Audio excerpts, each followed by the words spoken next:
예, 반갑습니다. 대부분이 아는 얼굴이시고 아마 상당히 많은 내용들은 이전에 들어보셨던 부분일 수도 있는데 최근에 이제 업데이트한 내용들을 좀 중심으로 해서 좀 보시면 될 것 같습니다. 제가 북한과 통일을 생각하면 예전에는 뭐라고 했냐면 가슴이 두근거린다라는 표현을 썼다가 그러면 김영훈 우리 이사장님의 제가 환자가 될 수 있어서 요즘은 이제 부담으로 표현을 좀 바꿨습니다. 근데 이 부담이 저는 제가 가진 그 신앙이 주는 부담이기 때문에 저는 거룩한 부담이라고 생각을 하고요. 보면 그래도 북한과 통일과 관련된 역할을 계속 해왔고 저는 이제 제 개인적으로는 제 시간에 그리고 제가 쓰는 물질의 한 10% 이상은 11조 한다는 개념으로 여기에 쓰겠다. 근데 이제 앞으로는 11조가 아니라 12조, 10의 3조도 되지 않을까라는 생각을 하고요. 좀 더 제 역할을 더 넓혀가기 위해서 그러려면 오늘 이 자리에 와 있는 우리 내분비내과 선생님들이 내분비내과를 잘 제가 빠져도 될 만큼 역할을 해주시면 이쪽으로 제가 좀 더 역할을 시프트할 수 있도록 그렇게 하겠습니다. 제목 보시면 북한에서 온 디펙터들, 그러니까 디펙터라는 표현을 쓸 수도 있고 좀 더 조금 리퓨지라는 표현을 쓸 수도 있는데 다 혼용되고 있습니다. 그런데 한국에 있는 의사들이 희망을 발견한다. 그리고 데이터 이렇게 얘기했잖아요. 이게 저희가 탈북민 건강검진 하는 것들을 기본으로 해서 그 데이터들을 그리고 저희가 고려대학교 대학원의 통일보건의 협동과정 운영하는 거 이런 것들을 취재하고 그거를 사라토폴스라고 하는 사람이 일주일 동안 한국에 있으면서 되게 잘 취재해서 언다크 ORG라고 하는 이 이노버티브 매거진에 실은 내용인데 거기에 이제 제 스토리가 좀 나오거든요. 그러니까 왜 김시곤 선생은 내부민의과 의사인데 북한 문제와 통일 문제에 부담을 갖느냐. 여기 보시면 21명의 저희 가족들이 한국전쟁 때 소위 말하는 순교를 당한 거죠. 그래서 보시면 이게 이 중에 이제 21명에 2명은 이제 저희 직계 가족은 아니고 마을 주민이고요. 1살 유아도 있고 3살 어린이도 있고 저하고 공통점이 있죠. 곤자 돌림이잖아요. 그렇죠? 그러니까 저희 맨 위에 있는 유님네 당시 56세 집사님이 저희 할머니예요. 친할머니. 그래서 저희 이제 사촌 내에 해당하는 분들이 21명이 한국 전쟁 당시에 당시 이제 인민군이 내려왔을 때 점령지였던 정읍군 소성면에서 이 종교적인 이유 때문에 사실 순교를 당했고요. 그런데 그 다음에는 또 어떤 일이 벌어졌겠어요? 국군에게 수복이 되면 그 당시에는 사실 그 지역에 있던 인민군에 부역했던 사람들이 사실 이념이 뭔지도 모르는 사람들이 많았거든요. 그런데 그냥 인민군에 부역했던 이유도 모르고 그렇게 됐고요. 국군이 수복했을 때는 어떻게 됐겠어요? 그 인민군에 부역했던 청년들이 죽어나가는 일이 벌어졌죠. 그러니까 그 유복자들이 생겼을 거고 사실은 우리 집안의 입장에서 보면 그 유복자는 원수라고 할 수도 있는데 저희 백부님이 목사님이었기 때문에 그 사람들을 품고 장학회를 만들었어요. 그게 사실 역설이죠. 우리 가족의 원수라고 할 수 있는 사람들을 사실은 치유할 수 있는 거. 이건 저는 이게 한반도가 갖는 굉장히 비극적인 상황에서 우리가 오히려 희망을 볼 수 있는 근거라는 생각을 하고요. 이 사진은 88년도에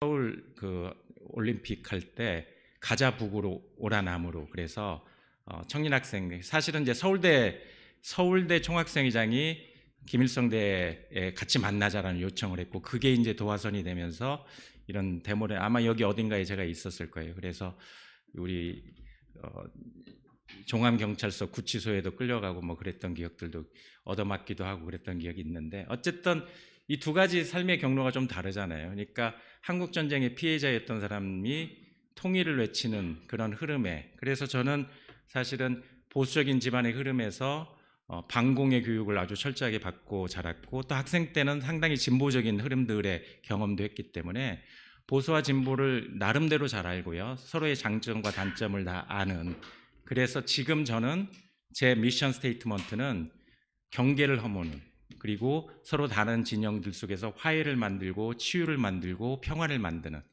제가 역설로 살아가기라는 표현을 썼는데 저의 미션 스테이트먼트입니다.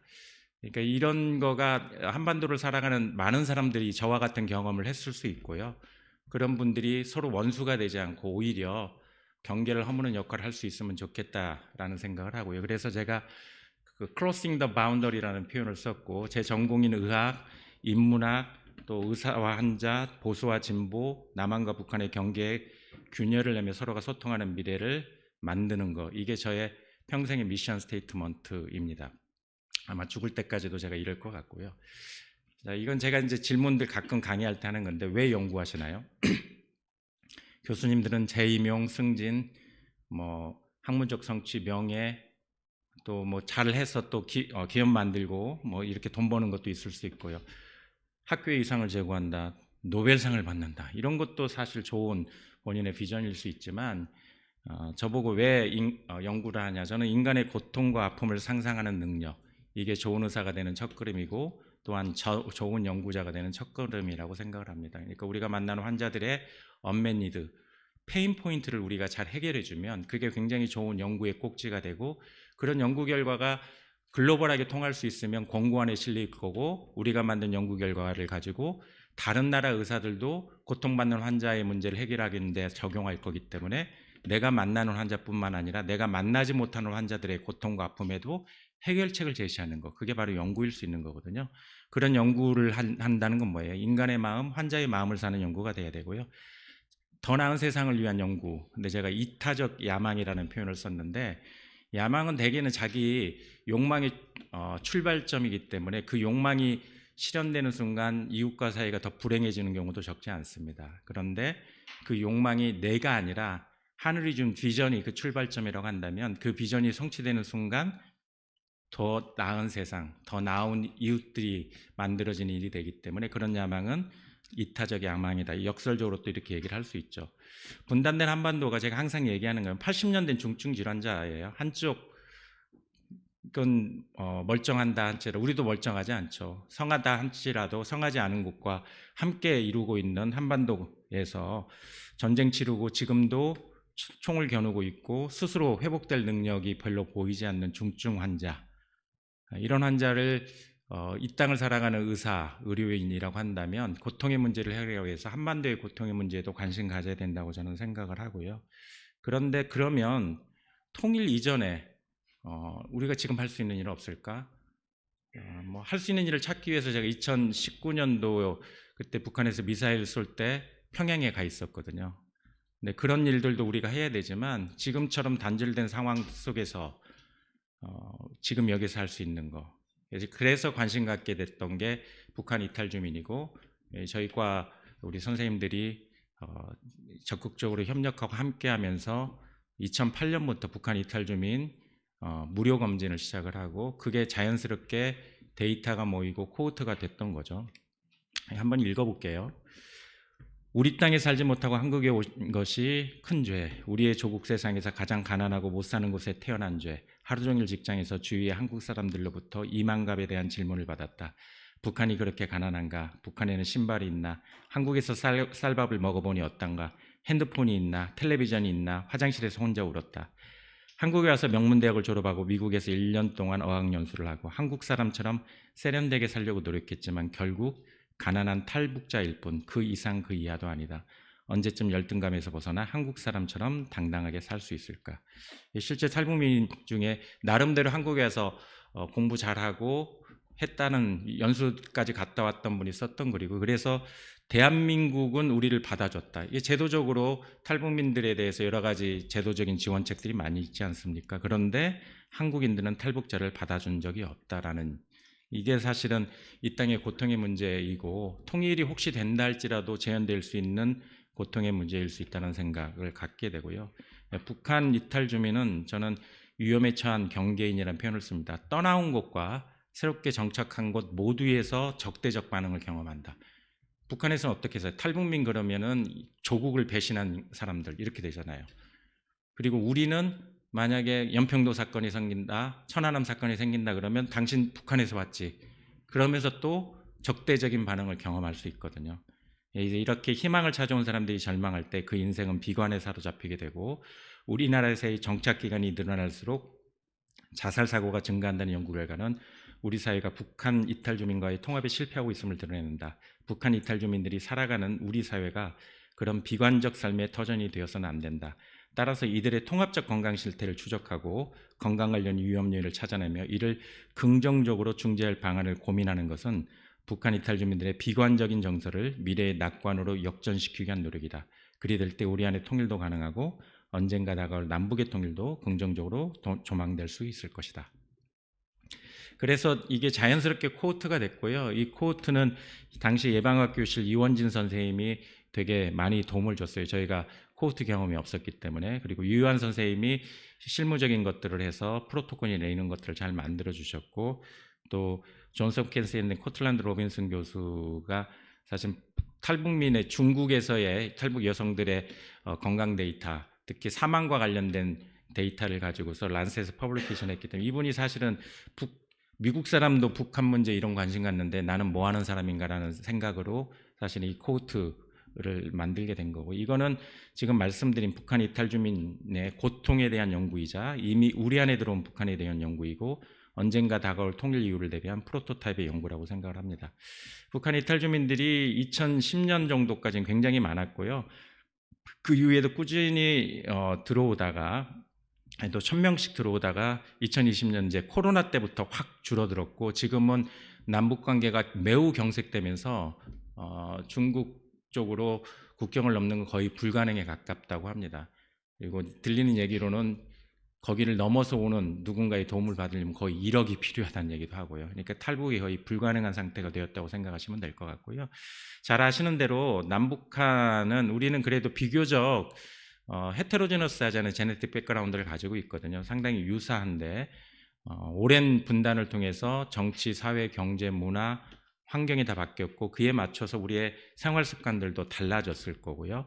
이런 것들이 건강에 영향을 줬을 텐데, 탈북한 이후에 이분들이 바로 한국에 들어오는 경우도 있지만, 특히 여성의 경우는 제3국을 거쳐서 한 3년 이상을 있다가 오게 되는 경우들이 많기 때문에 그 이주 단계에서의 트라우마라든지 이런 것들이 건강 상태에 위험을 줄 수 있는 거죠. 이런 부분들을 같이 고려하면서 우리나라에 왔을 때 또 우리나라에서 경험하는 것들이 이분들의 질병에 어떤 영향을 줄지를 같이 추적하는 건데, 논스라는 코호트로 이름을 붙였어요.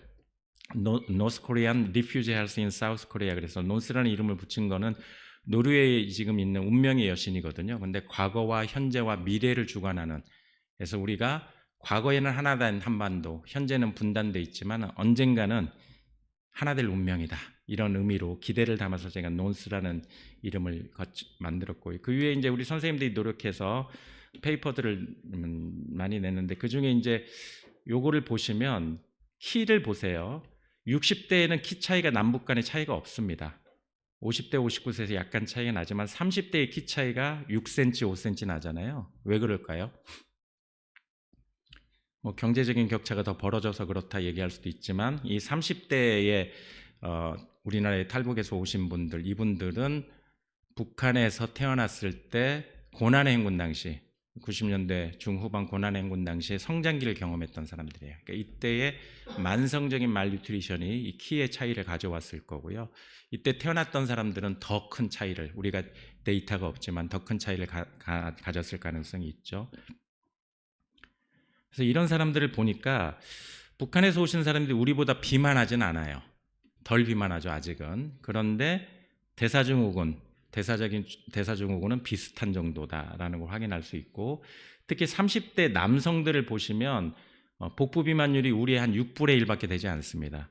그런데 대사증후군의 유병률은 거의 비슷합니다. 그러니까 대사적으로 취약하다는 걸 보여주는 거고요. 이분들의 췌장에서의 소위 인슐린 분비 능력, 베타셀 펑션을 보면 남한 사람들에 비해서 한 70%밖에 되지 않기 때문에 이분들이 나중에 당뇨로 발전할 가능성이 상당히 높은 그룹이라는 걸 알 수 있고요. 정신건강을 보면 스트레스 우리보다 2배 이상 높은 걸 시비한 스트레스가, 디프레션도 한 2~3배 정도 높은 걸로 돼 있고요. 보시면 더 비극적인 건 이제 자살 사고가 높은 것도 그렇지만 실제 자상 수행률을 보면 30%대 한 7%예요.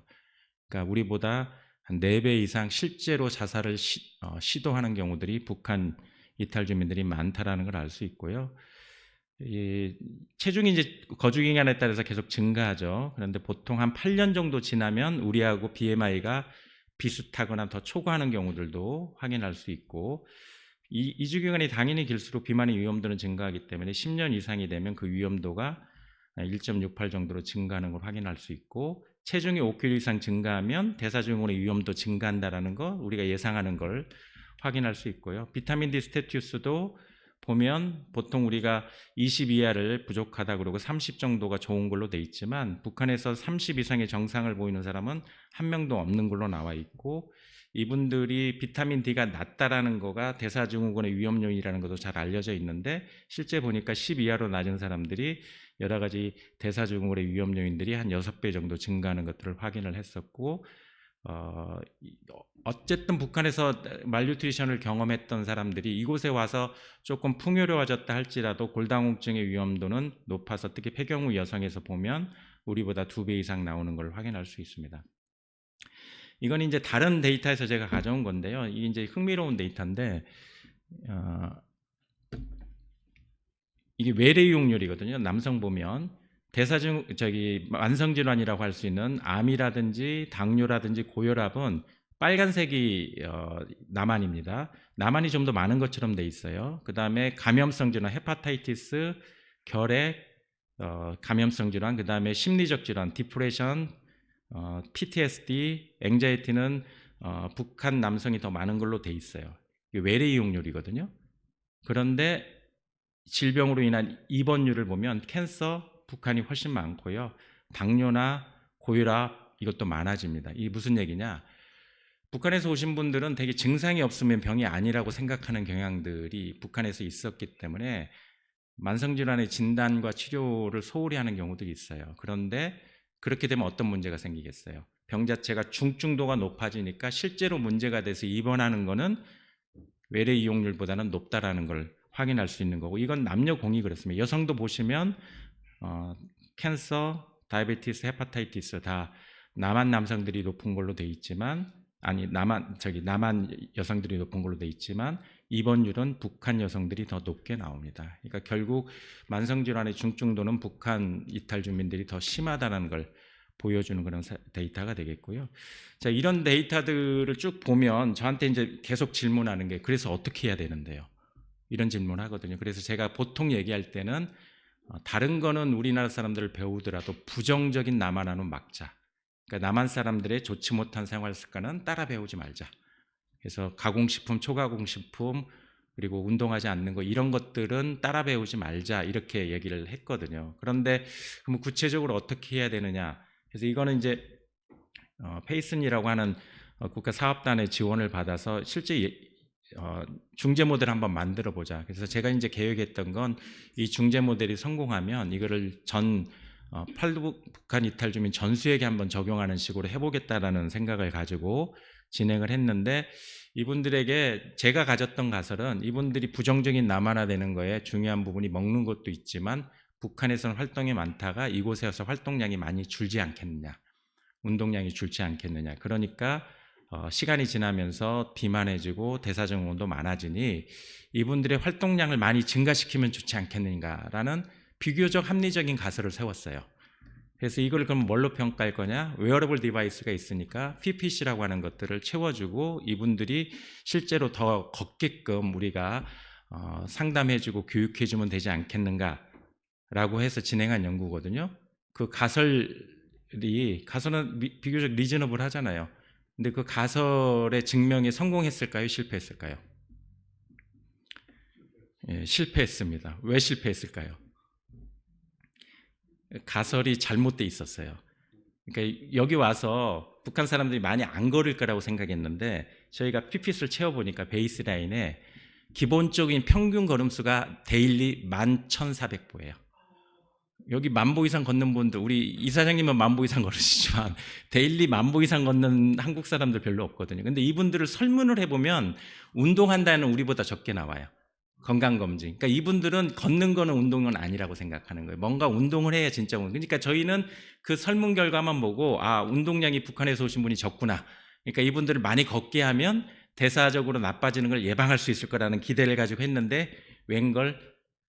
그래서 그나마 이제 어떻게든 플로팅을 좀 해보니까 중재했던 그룹에서는 10,000보 이하에 있던 사람들이 10,000에서 15,000보 위로 올라가는 사람들이 좀 많아지긴 하는데 11,600보네요. 정확하게는 11,600보를 평균 걷고 있는 사람들인데 이분들 그래서 실패했지만 그래도 실패한 연구에서도 뭔가 하이퍼세시스를 좀 만들어 보기 위해서 평균 이하로, 그러니까 11,600보 이하를 걷는 사람들이 시간이 지나면서 이 중재 이후에 3개월 후에 걸음수가 느는지를 봤더니 여기 보시면 평상시에 운동을 안 했다고 하는 사람들이 그래도 걸음수가 느는 경향을, N수가 많지 않게 해서 통계적인 유의성은 없습니다. 그 다음에 한국에 와서 정착 기간이 짧았던 사람들은 이걸 하니까 좀 더 걷는 경향이 생겼고요. 걸음수가 작았던 사람들은. 그 다음에 우울증이 있거나 자살 사고가 있었던 사람들을 피핏으로 더 인커리지 시켰을 때 평균보다 걸음수가 낮았던 사람들은 증가하더라. 그러니까 이걸 다시 디자인한다면 이런 파퓰레이션에 타겟팅을 해야죠. 걸음수가 적고 한국에 와서 거주 기간이 얼마 안 됐고 디프레이션 같은 게 있는 분들을 우리가 대상으로 더 적극적으로 피핏 같은 걸 주고 인커리지 시켜주면 걸음수가 증가할 수도 있겠다라는 시사점을 얻은 거고요. 반면에 영양중재는 효과가 아주 좋았어요. 왜냐하면 이분들이 칼로리라는 개념을 들어본 적이 없어요. 그리고 단백질, 지방, 탄수화물의 영양소라는 개념도 잘 몰랐고 그다음에 가공식품이나 초가공식품에 대한 개념도 없었기 때문에 이런 것들의 교육을 통해 상당히 좋았대요. 왜냐하면 북한에서는 초코파이는 얼마나 좋은 음식이에요. 초코파이를 먹는다라는 건 굉장히 귀한 일이고 행복한 일이죠.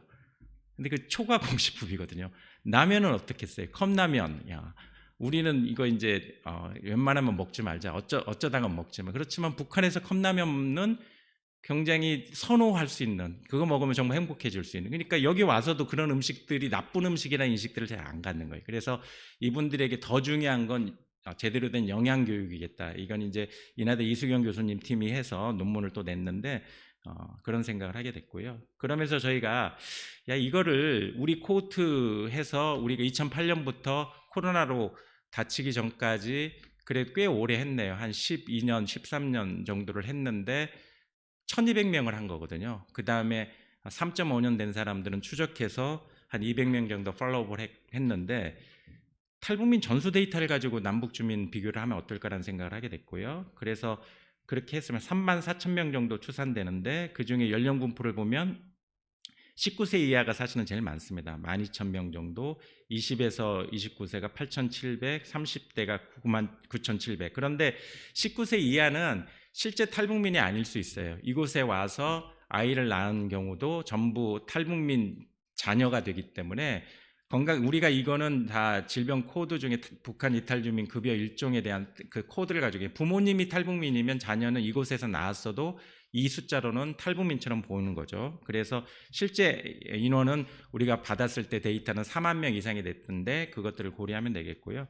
근데 이런 연구들을 할 때 우리가 이제 이런 걸 봐야죠. 먼저 탈북하기 전에 북한에서 건강 상태가 어떻느냐. 근데 탈북민의 대부분은 접경 지역에서 오신 분들이기 때문에 사실 사회 경제적 환경이 좋지 못한 곳에서 오신 분이고 그 다음에 바로 온 경우들이 남성들은 비교적 바로 오는 경우들이 한 나라 정도 거쳐서 오는 경우들이 많지만 북한 여성들 같은 경우는 한 3년 정도 그래서 다른 나라를 거쳐서 특히 중국에 오래 거주하다가 그곳에서 또 여러 가지 트라우마들을 많이 받거든요. 이게 영향을 줄 가능성이 있고 우리나라에 와서 적응하는 게 쉽지 않아요. 그러니까 제가 이제 뭐라고 얘기하냐면 우리도 서울에서 살면 여러분들도 어때요? 초경쟁 사회잖아요.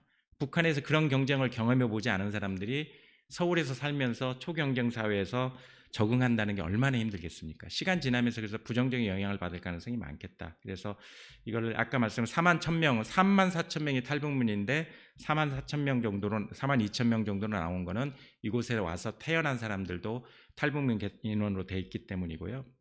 이거를 저희가 1:50으로 매칭신 거는 레어 디지즈도 좀 보려는 것도 있지만 이게 우리 전수를 대표한다라는 생각을 가지고 그래서 4만 명이 결국은 접경 지역에서 오신 분들 한 100만 명을 대표하는 걸로 하고 그래서 그 매칭시켜서 1:50으로 저희가 매칭을 시켰습니다. 그러니까 거기 100만 명을 대표하는 탈북민, 우리 5천만 명을 대표하는 그래서 1:50으로 그렇게 매칭을 시켜서 보시면 여성이 탈북민의 3분의 2라는 건 잘 알려져 있는 내용이고요. 그리고 19세 이하가 30%인데 이 데이터들은 나중에 우리가 또 따로 분석을 해야 될 부분들인데, 일단 저희는 NCD 만성질환에 관심 가졌기 때문에 대개 19세 이상에서 분석들을 했습니다. 20세 이상이 전체 한 70%, 40세 이상은 좀 적어서 25%로 되어 있고요. 그래서 평균 연령은 27.8세로 되어 있는데, 먼저 캔서 데이터를 보시면 캔서가 젊은 사람한테 잘 안 오기 때문에 20세 이하를 일단 배제를 했고요. 그 다음에 기존에 캔서 히스토리가 있었던 사람들을 배제시키고 25,000명과 120만 명을 같이 매칭시켜서 보면 이 데이터셋에 대한 설명이고요. 이게 상당히 흥미롭게 나왔는데, 베이스라인에서 보면 이 시간 지나면서는 어쨌든 우리 여기서 거주하는 기간 평균 한 10년 정도 추적인데요. 10년 추적하는 동안 롱 캔서, 블래드 캔서, 서비컬 캔서, 리버 캔서가 북한 주민들이 많습니다. 왜 그럴까요? 롱 캔서는 대부분 북한 남성들의 흡연율, 블래드 캔서도 흡연과 관련된 대표적인 거죠. 서비컬 캔서와 리버 캔서는 왜 그럴까요? 휴먼 파필로마 바이러스를 우리는 백시네이션 하잖아요. 거기는 인펙션 릴레이티드죠. 리버는 그것도 헤파타이티스 B 바이러스 같은 경우 우리는 백시네이션 하지만 거기 부족한 부분이 있으니까 이런 바이럴 인펙션. 또 한 가지는 스토마 캔서도 많아요. 스토마 캔서도 헬리코박터 파일로리 우리는 이라디케이션 하지만 북한에서는 안 하니까. 그러니까 결국 인펙션 릴레이티드 캔서는 북한이 많더라라는 걸 확인할 수 있고, 반면에 웨스터나이즈 캔서, 대표적인 게 브레스트 캔서, 남성에서 프로스테이트 캔서, 그다음에 콜론 캔서는 웨스터나이즈 캔서잖아요. 이런 거는 북한이 적더라. 그런데 거주 기간에 따라서 보니까 브레스트 캔서가 처음에는 우리보다 해저 레이지 0.4니까 반도 안 됐는데 시간 지나면서 같아져요. 그러니까 한 10년 정도 추적하니까 웨스터나이즈 캔서가 거의 비슷해지고, 롱 캔서는 워낙에 북한 남성들의 흡연율이 높은 데다가 여기 와서도 담배를 못 끊는 경우가 대부분이에요. 이거는 계속 지속됩니다. 리버 캔서, 스토마 캔서, 서비컬 캔서 같은 바이러스나 헬리코박터와 관련된 인펙션 릴레이트 캔서는 거주 기간에 따라서 감소하는 것들을 봤기 때문에 결국은 우리가 북한에 뭔가를 같이 협력할 때 이런 인펙션 릴레이트 캔서와 HPV와 관련된 백시네이션, 스크리닝하는 거가 굉장히 중요한 게 되겠다라는 메시지를 얻을 수 있고, 특히 북한 남성에서의 담배를 끊도록 하는 것, 이거 굉장히 중요하겠다. 그 다음에 우리나라에 적응하면서 웨스터나이즈 캔서가 많이 생기는 것, 특히 비만과 관련된 것들이 영향될 수 있으니까 이런 부분들을 우리가 중지하도록 국가적 정책을 잘 테일러드하게 하는 게 중요하겠다라는 거를 우리 지금 오늘 딴 데 가서 지금 강의하고 있는 우리 통일부원 협동과정에 졸업한 우리 홍준식 교수님, 서울대 의대 교수님인데 우리 석사 과정을 했거든요. 홍준식 교수님의 석사 논문이에요. 그래서 지금 이거는 언더 리뷰 중에 있습니다.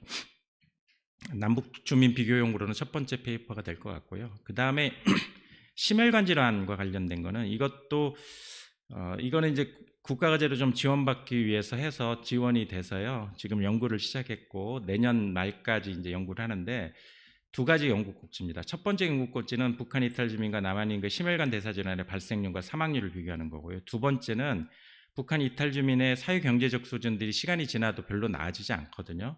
근데 그나마 좋아지는 분들도 있고, 이 사회 경제적 수준의 변화에 따라서 건강 행태가 달라지는지 질병 발생률이 어떤지를 보기 위한 거를 국가 기반 데이터를 가지고 분석하는 거고요.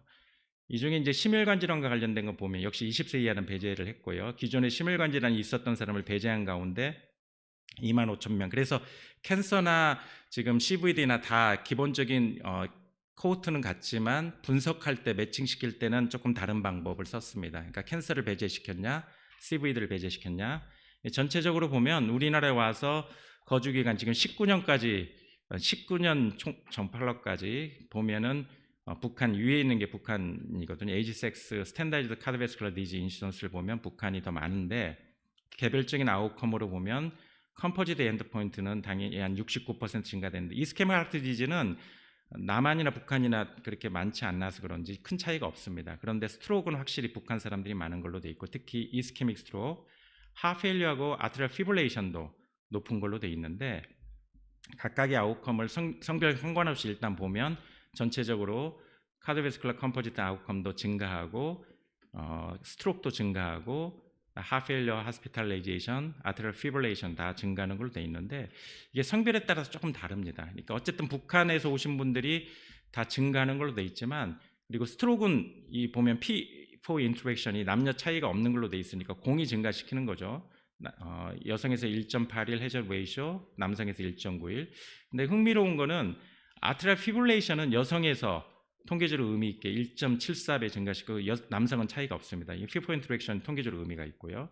하페일러는 보더라인 시그니피컨스. 어쨌든 아트리얼 피브릴레이션은 북한 여성들이 남성에 비해서 우리나라 사람 대비 확실히 높은 걸 보여주고 하페일러도 그럴 개연성들은 좀 보여주는데 각각의 것들을 비교해서 보면 그래프를 그리면 이렇게 흥미로운 결과가 나와요. 이 맨 위에 있는 게 북한 남성들이고요. 점선으로 되어 있는 건 여성인데 북한 여성이거든요. 그 다음에 겹쳐 있는 게 남한 남성이에요. 그 다음 맨 아래가 남한 여성이고. 그러니까 여성보다는 남성이 심혈관 위험도가 높잖아요. 그래서 시간이 지나면서 이런 격차들이 벌어지는데 남한 남성들의 심혈관 질환의 오버롤 이 발생하고 북한 여성들이 거의 일치해요. 그러니까 남성과 여성의 차이를 어떤 의미에서는 북한에서 왔다는 이유가 캐치업한다 이렇게 볼 수 있는 거죠. 이스케미 하트 디지는 차이가 그렇게 없어서 남녀 공이 남자 여자 차이는 이건 분명합니다. 그리고 북한이나 남한 남성 여성 다 공이 비슷하게 가기 때문에 차이가 없는 걸로 나오고요. 스트로크는 남녀 공이 다 증가하는 걸로 돼 있는데 증가하는데 보면 이것도 마찬가지예요. 스트로크도 북한 남성이 제일 많고 그 다음에 북한 여성과 남한 남성이 거의 비슷하게 가고 남한 여성이 적은 걸로 이렇게 나오고요.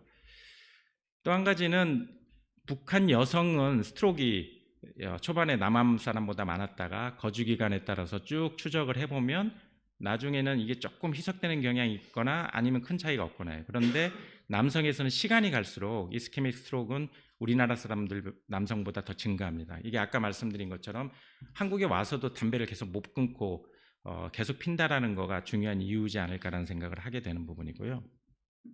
하페일러 하스피탈레이제이션도 북한이 더 많은데 이거는 아까 피포 인터랙션이 보더라인 정도였는데 남녀 모두 하페일러 하스피탈레이제이션은 남한보다 높습니다. 특히 북한의 여성들이 남한 남성보다도 하페일러 하스피탈레이제이션이 더 높게 나옵니다. 이게 절대적인 인시던스 이벤트니까요.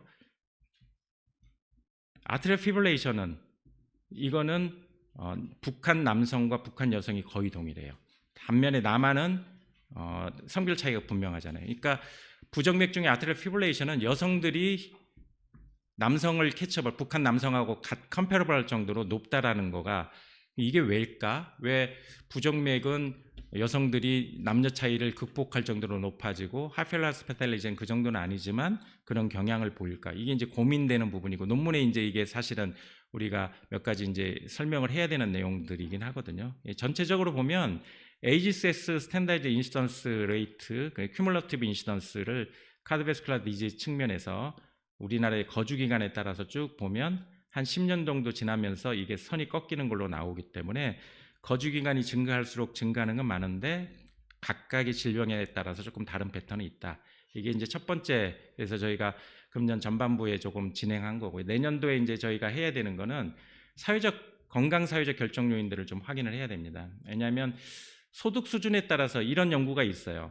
소득 수준이 좋아진 사람, 소득 수준이 일정한 사람, 소득이 높았다가 떨어진 사람, 소득이 떨어진 사람. 그러면 이 소득 수준에 따라서 심혈관 질환이 달라집니다. 특히 원래 소득이 낮았던 사람들이 심혈관 질환이 높은 거 당연한 거고요. 소득이 높았던 사람이 심혈관 질환이 낮은 것도 당연한 건데 플럭추에이션이 있는 사람들도 좋지 않은 걸로 나오거든요. 이런 거가 북한 이탈 주민들에게 어떻게 나타나는지를 좀 보고 싶고요. 그래서 저희가 의료기관과 관련된 여러 가지 방문 검진, 약제 처방 데이터, 건강 습관 데이터, 거주 지역의 접근성 이런 분들을 심혈관 질환의 발생과 같이 보고 이 내용을 가지고 결국 건강 불평등을 어떻게 해소시킬 수 있는 조금 가설을 제공할 수 있을까. 그래서 저희가 이건 뭐 어소시에이션이긴 하지만 일종의 스코링을 한번 만들어서 심혈관 대사 질환의 발생이나 사망에 영향을 미칠 수 있는 사회 경제적 건강 행태, 의료 이용 요인들을 종합적으로 반영한 그런 점수를 한번 만들어 보자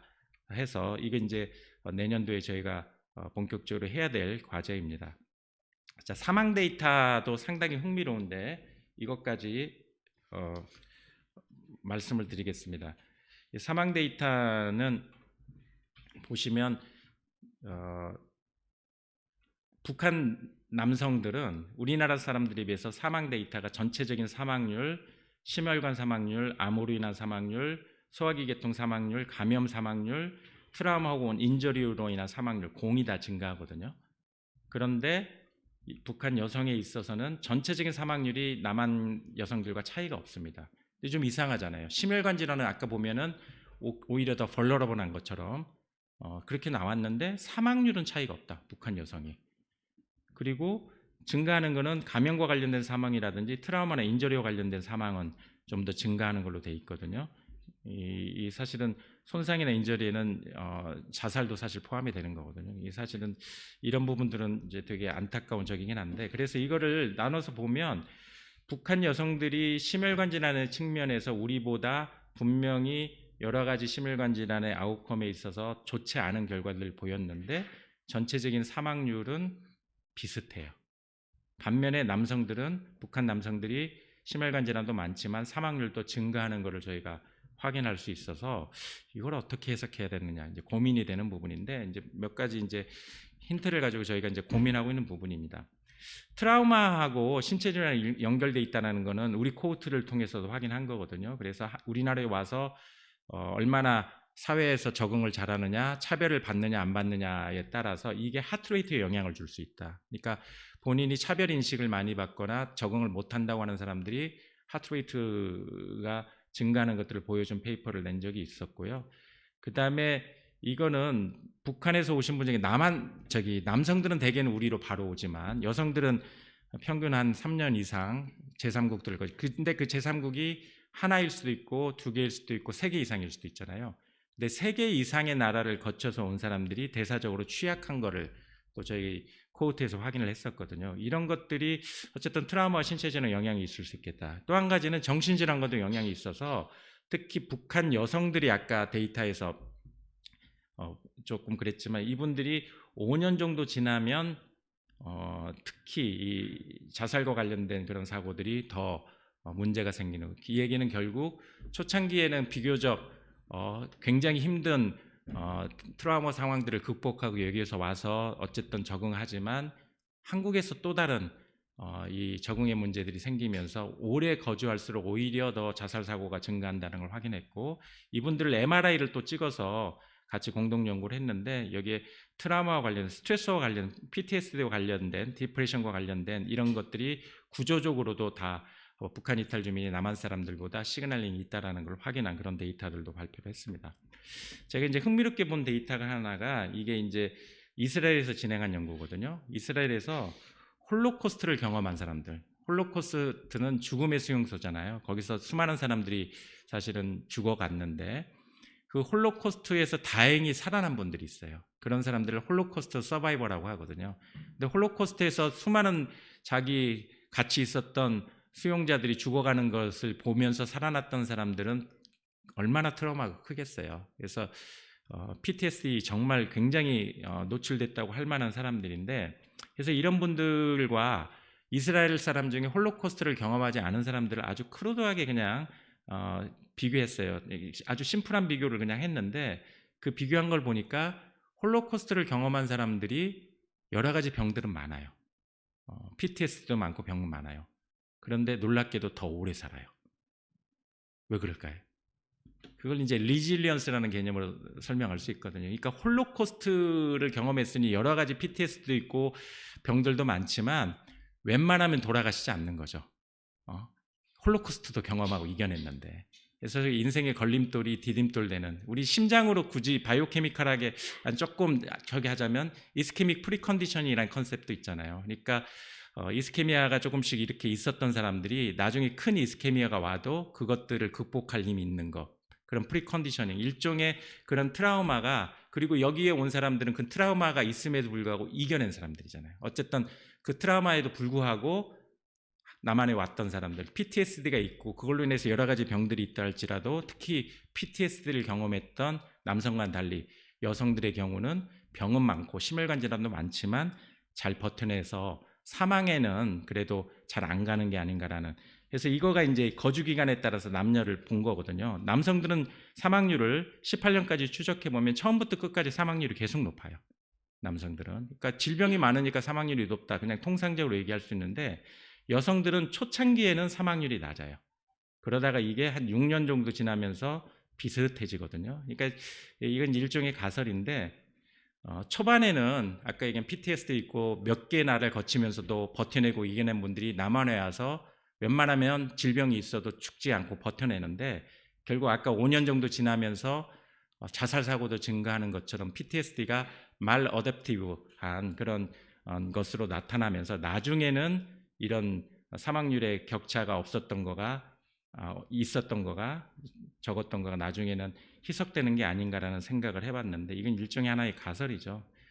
지금 제가 말씀드린 내용들 중에 이제 질병들을 이게 이제 사회적으로 좀 관심 갖게 하려면 북한 이탈 주민들이 어떤 병이 있는지를 저희가 정확하게 좀 보기 쉽게 인포마틱스로 그래서 그거를 이제 해서 요것까지 하면은 저희 남북 보건의료 교육재단이 브라이언 임팩의 지원을 받아서 했던 사업들은 다 마무리할 수 있을 것 같습니다. 그래서 팩트시트 지금 준비하고 있고요. 우리 이사장님이 항상 하시는 얘기죠. 북맹을 벗어나자는 얘기를 하거든요. 근데 점선 속에서 실선을 상상해요. 왜냐하면 북한에 대한 데이터가 굉장히 적기 때문에 사실 우리가 상상하는 거예요. 그래서 저는 남들이 저보고 김시곤 쌤 북한 보건의료 전문가 그러면 아유 북한 보건의료 전문가가 어디 있습니까? 이런 얘기 하거든요. 왜냐하면 상상하고 소설 쓰는 거거든요. 왜? 데이터가 너무 빈곤하니까. 그래서 이제 저희가 고민한 거가 그러면 소설을 그래도 덜 쓰게 하려면 좀 더 점선들이 촘촘해지면 되지 않을까. 그 얘기는 북한과 관련된 데이터가 왜곡된 데이터를 할지라도 최대한 많은 데이터들을 우리가 볼 수 있으면 좀 더 실선을 소설이 아니라 좀 더 실제에 가깝게 리얼리티가 있게끔 만들 수 있지 않을까라는 생각을 하게 돼서 우리 재단에 한반도 의과학 지식 인프라를 구축하자 이 얘기를 제안을 했고 브라이언 임팩이 이걸 지원을 해서 구축이 됐습니다. 그래서 북한에서 나오는 기초의학, 소아산부인과, 내과와 같은 북한 논문이 있어요. 그게 그래서 이 북한 논문 발간 시점부터 지금까지 가장 최근까지 논문들을 우리가 계속 업데이트를 하는 식으로 해서 북한 연구자들이 북한 논문을 가지고 연구하겠다. 저희가 DB를 제공할 수 있는 초석을 만든 거고요. 북한에서 노동신문 민주조선과 같은 북한의 굉장히 정치적인 입장을 반영하는 거지만 거기에 나와 있는 보건의료와 관련된 뉴스들을 보면서 우리가 상상할 수 있거든요. 그래서 이런 것들을 다 DB화하는 작업들을 했습니다. 여기 계신 우리 최용규 박사님이 1등 공신으로 이걸 이끌어 주셨고요. 그래서 저희가 의과학지식센터에 북한의 의과학자료 DB 검색체계 구축하는 12만 건의 지금 주요 컨텐츠가 올라가 있고 북한 논문 DB에도 3만 건이 넘는 북한 논문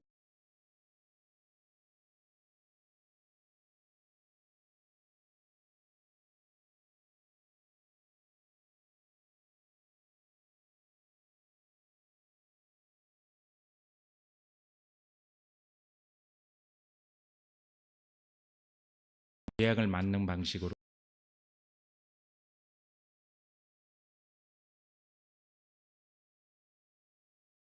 드렸고 금년도에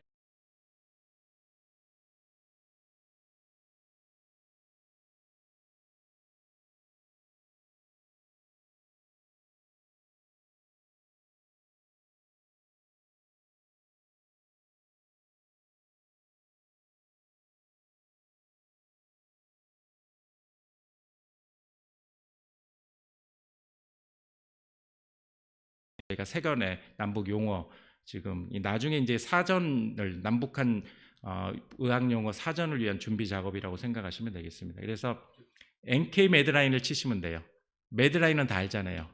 매드라인. 그래서 NK 매드라인을 치면 저희 한반도 의과학 지식센터가 나오고요. 거기에 가면 남북 인사이트 학술 논문, 단행 본류, 연구 자료, 매체 뉴스 이런 게 있습니다. 남북 인사이트 이거 보면 제 전문가 논단에서 제가 최근에 올려놓은 건데 평양종합병원이 이제 개원을 했습니다. 근데 이 정치 사회적 함의와 보건혁명 전략으로서의 가능성과 한계 영어로도 이렇게 해놓은 건 이제 지금 이제 지금은 초보적으로 하지만 나중에는 이걸 전부 영문 버전으로 해서 외국에서 저희가 꿈꾸는 거는 유니세프나 WHO나 이런 데서도 NK 매드라인을 참고해서 데이터들을 만들어내고 자기들의 입장들 또 대북 사업할 때 고민할 수 있도록 하는, 그게 저희가 이제 꿈꾸는 것입니다. 궁극적으로는 학술 논문도 보면 3만 1천 케이스에 지금 보면 조선약학의 2005년도 있는 거, 이런 것들이 올라와 있죠.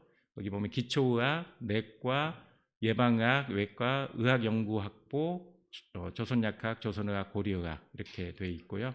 그다음에 연구 자료들도 저희가 업데이트해서 이렇게 올려 있고, 너무 욕심을 냈는데 저희가 월간 북한 보건 의료를 내고 있어요.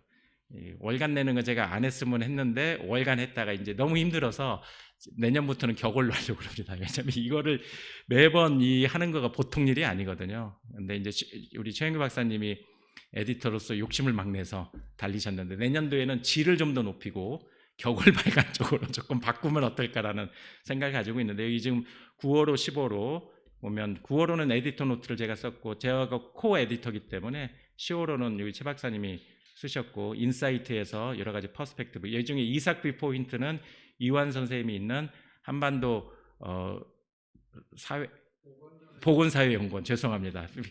한반도 보건사회연구원에서 이삭의 뷰포인트로 해서 하고, 전문가 노트, 뭐 월간 트렌드 이런 것들 하고, 뉴스 브리핑도, 그래서 사실은 요즘처럼 북한의 뉴스를 실시간으로 본 적이 없어요. 북한의 노동신문, 왜냐하면 최근에 평양 종합병원을 포함해서 실제로 제가 가보면 정말 가고 싶은 생각이 굴뚝 같은데 어떻게 들어가고 있는지. 근데 이런 우리 김영훈 선생님 사진이 잘 나온 건데, 저는 좀 포샵을 해준 것 같아요. 이게 와서 사진 찍어주고. 그래서 저희 재단에 NK 매드라인이라는 말씀드리고요. 이게 저희가 1시간 하는 거라서 여기까지만 하고 그냥 마치는 게 나을 것 같아요. 혹시 질의응답 있으면, 아니면 조금 더 할까요? 네, 그냥 마무리하죠. 요거까지만 5분만 더 하겠습니다. 누구일까요? 역사적 트라우마에 맞서고 인간생의 연약함을 드러낸 시적 산문, 이런 평가를 받은 사람이 누굴까요? 네, 한강이에요. 한강의 노벨상 수상 사유를 노벨상 위원회에서 올리잖아요. 그렇잖아요. 역사적 트라우마라는 거, 그리고 인간생의 연약함. 근데 한강이 쓴 작별하지 않는다라는 책이 있거든요. 여기 보면 무엇을 생각하면 견딜 수 있나? 가슴에 활활 일어나는 불이 없다면, 기어이 돌아가 깨안을 내가 없다면. 저는 이 문장을 보면서 기어이 돌아가 깨안을 내가라고 하는 게 북한에 있는 저는 주민이라는 생각을 했고, 북한의 보건의료인이라는 생각을 했고요. 이거를 생각하면 정말 견딜 수 있나 없나 이런 생각을 하게 됩니다. 80년대는 중증 환자라고 그랬는데, 생명을 단어를 나눠서 보면 생은 명이다는 말이에요. 생은 명이다. 함석헌 선생님이 한 얘기거든요. 생은 명이다. 생명은 살라는 명이다. 살라는 하늘의 명이다. 보건의료인으로서는 생명을 살리는 것이 곧 하늘의 명령이다, 이렇게 얘기할 수 있을 것 같고요. 이건 제가 우리 재단 후원의 밤 때 보여줬던 건데, 두 사진의 공통점 혹시 아실까요? 이게 전쟁 당사국의 적대적인 나라의 사람들이 포옹한 거예요. 오른쪽에 있는 건 전쟁 기념관에 가면 있습니다. 국군 병사와 인민군, 형과 동생이에요. 전쟁 중에 죽이려고 봤는데 형과 동생인 거예요. 동생이 도망가는데 형이 쫓아가면서 보니까 동생이었던 거예요. 그래서 전쟁 중이었지만 형과 동생이 이 적대적인 전쟁의 상황에서도 껴안는 걸 보여준 거고요. 왼쪽에 있는 사진은 지금도 전쟁이 끝나지 않은 러시아와 우크라이나. 그래서 2002년도 반클라이반 국제 콩쿠르에서 이민찬이 우승을 했지만 2등한 여자분이 안나 게니슈네고 러시아 사람이에요. 3등은 드미트로 촌이. 그래서 이 전쟁 중인 두 나라의 사람이 같이 껴안았단 말이에요. 이게 이제 사실은 음악의 힘이죠. 그래서 이 데자뷰가 있죠. 1958년도 차이콥스키 콩쿠르에서 1등한 사람이 반 클라이번이에요. 이민찬이 우승했던 게 반 클라이번 콩쿠르이고. 근데 이때가 언제냐면 미소 냉전이 굉장히 심했을 때, 후르시초프가 러시아의 서기장이었고 당시 소련에. 근데 이때 모스크바 필하모닉 오케스트라가 연주를 했고요. 거기에 가서 당연히 소련 사람, 러시아 사람이 차이콥스키의 전통을 이어서 우승할 거라고 생각을 했는데, 누가 우승했냐? 미국에서 온 반 클라이번이 우승을 한 거예요. 그리고 연주는 라흐마니노프 피아노 협주곡 3번을 했고, 이게 이민찬이 연주한 거거든요. 이게 얼마나 큰 얘기. 그러니까 당시 소련이 난리 날 뻔 하지 않았겠어요? 아니 모스크바 미소 지금 냉전 상황에서 소련의 위대함을 음악적으로라도 알리기 위해서 선전의 장으로 만들려고 했던 콩쿠르에서 미국의 손놈이 우승을 했으니 후르시초프가 이거를 승인해 주기가 어려웠을 텐데 이거를 가서 심사위원장이 설득을 해서 결국은 그렇게 했고 방크라반이 돌아와서 미국에서 이제 방크라반 콩쿠르를 연 거거든요. 이거를 가지고 음악은 정치와 언어까지도 초월합니다. 음악은 서로를 연결하고 하나로 만드는 힘을 가지고 있다. 근데 음악이 일할진데 가장 소중한 생명을 살리는 보건 의료는 전쟁적 상황이라 할지라도 그걸 넘어설 수 있는 게 아닌가라는 생각을 합니다. 우리 재단의 모토이죠. 생명을 잇는 거. 왜? 그곳에서 생명이 있기 때문에. 함께 오신 분들이 해주신 분들이 너무 많고요. 탈북 의료인들도 도와주시고 여기 계신 분들이 다 함께 해주신 분이고요. 그리고 지금 CMF 북녘사랑이 저희 탈북민 진료할 때 많이 같이 도와주셨고 처음 세팅할 때부터 도와주신 많은 분들 또 통일부건원학회